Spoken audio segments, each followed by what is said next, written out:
It is time for Robert Mugabe to go. President Bush added his voice to calls for the Zimbabwean president to step down, just as the African Union rejected recent demands from regional leaders to send peacekeepers to the country to remove Mugabe by force, saying only dialogue could solve the crisis. The World Health Organization has outlined the scale of that crisis today, warning that as many as 60,000 Zimbabweans could end up being affected by the current cholera epidemic in the country, a population which is already suffering the effects of severe food shortages. This report now from our Foreign Affairs correspondent, Jonathan Miller, does contain images that viewers may find disturbing. You really know a country's in trouble when a $10 million banknote gets dumped in the rubbish and then gets ignored by those scavenging for scraps of food in the stinking refuse. You really know a country's in trouble when you see children filling water bottles in a street-side sewer, even when everyone knows about the cholera epidemic.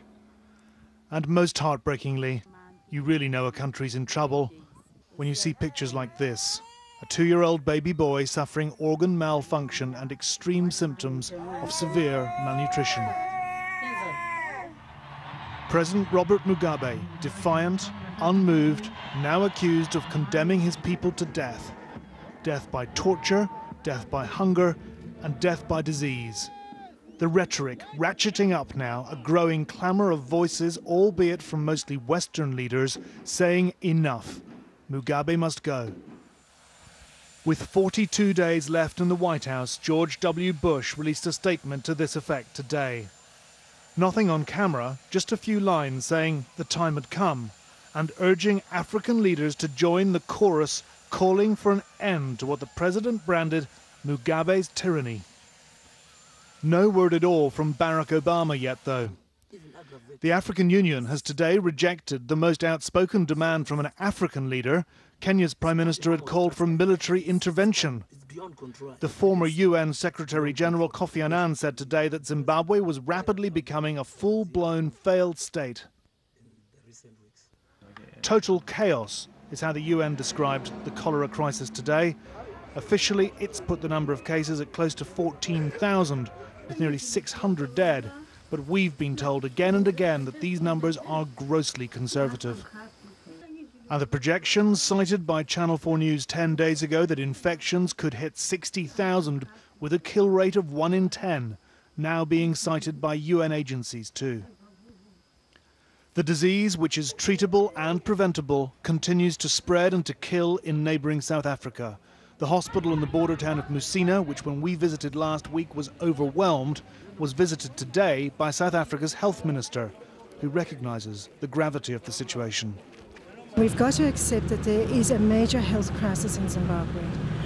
And I am very encouraged by the way the people of Musina have stood together under very difficult circumstances and are helping the people of Zimbabwe.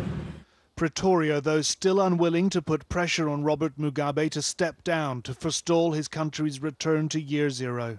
If there's any pressure on President Robert Mugabe and the ZANU-PF, is the pressure for them to move with greater speed to make sure that there's a successful implementation of the agreement which was signed on September 15, so that an inclusive government can be established. But for Zimbabweans, that agreement is dead in the infected water. In the very hotel in which it was signed, the man many blame, along with Mugabe, for the national catastrophe, was promoting his new book about his casino economy. I'm supposed to be the worst governor that this country has ever had.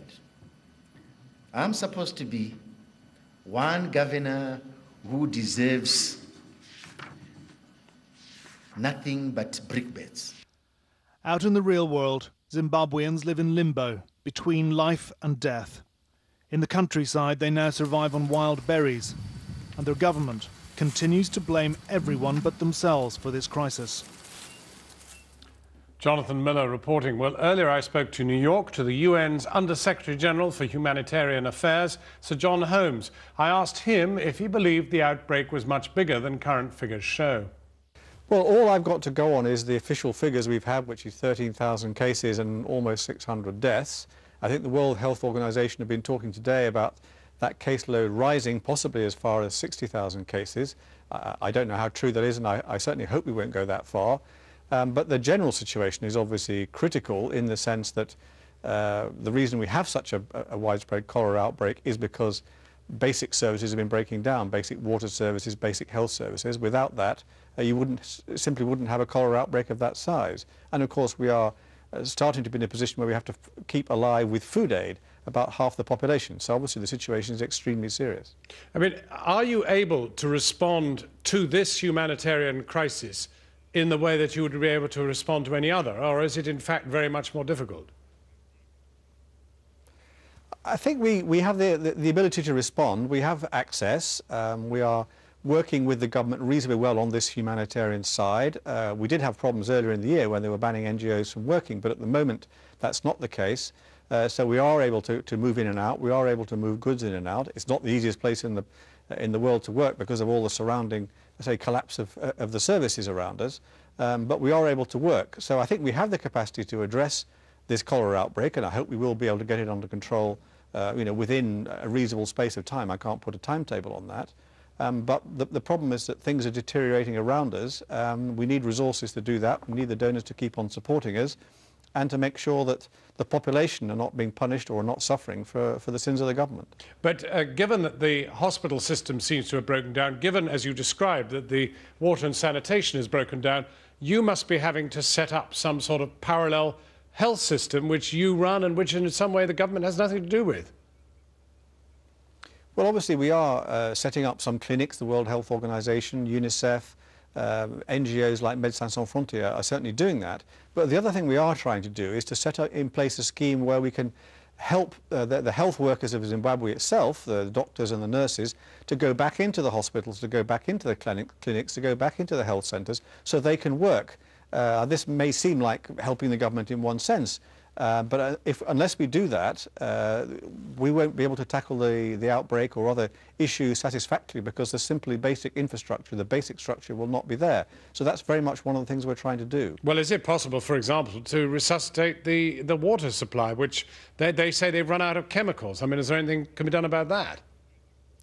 Well, I think we can get chemicals, but of course you also need to have properly functioning water treatment plants. They need fuel, they need staff in them too. Staff are deserting their posts because they're too busy looking for food. That's why the basic services are breaking down. That's why the situation is so serious. As I say, in the case of the health system, we will try to find ways of encouraging people to go back to work, making it possible for them to go back to work. I don't think we can do that in every area, but we need to do that, just as I say, to tackle the very serious humanitarian situation we're seeing, where people are really beginning to suffer in a very significant way. And it has deteriorated very fast in the last couple of months. Does there come a time in any humanitarian crisis where the Charter of the United Nations says some higher intervention has to be made? Well, that's certainly the case if you look at issues like genocide or the major crimes against humanity. There is a concept around which you'll have heard of called the responsibility to protect. It's any government's responsibility to look after its population, but if they're not doing that, then at some point the international community needs to look at the possibility of intervening. Now, I'm not saying we're in that position in Zimbabwe. I say I'm not trying to make a comment on that. What we would always say from the point of view of the humanitarian side is we can be a sticking plaster, we can keep people alive, but for heaven's sake, solve the underlying problems which have made this happen. Otherwise, we're going to have to be doing this for years to come, and that's what we don't want, whether it be in Zimbabwe or in Darfur.